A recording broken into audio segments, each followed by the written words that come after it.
I know what you're thinking. You're like, okay, well, can we get a break now? Please, please, please, Spiro.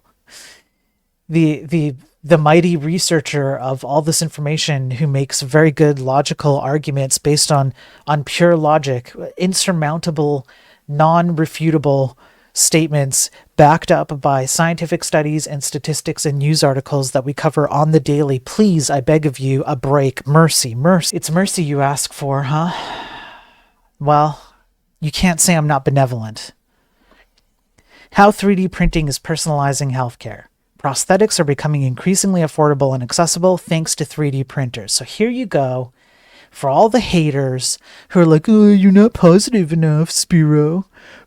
Some positive news, come on. Okay, here, some positive news for you. This is kind of cool. I have a 3D printer behind me. I don't know if you can tell. So I think 3D printing is really cool. And I think this is a cool usage of 3D printing. You can create prosthetic, like, appendages of whatever you need to make, or additions, etc. And it makes things cheaper and helps people out with their daily lives. I think this is very cool. There are advancements being made, particularly with affordability and accessibility, which is why I bring this one up, because I could bring up other 3D printing, let's say, improvements that kind of push the barriers of what you can do with 3D printing, which is cool in and of itself from like a technical perspective.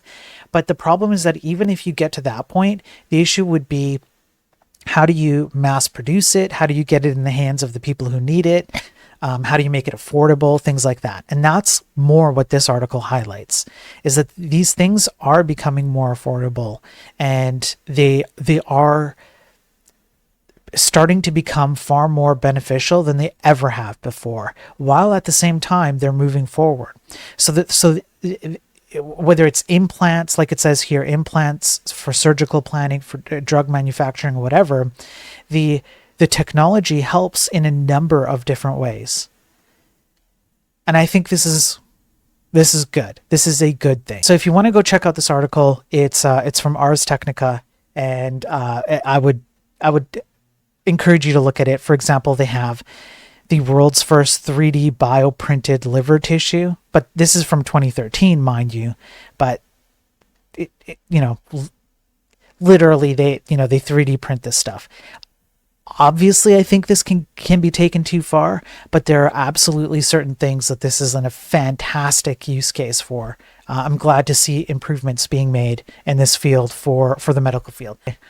I'm nothing if not a benevolent reporter.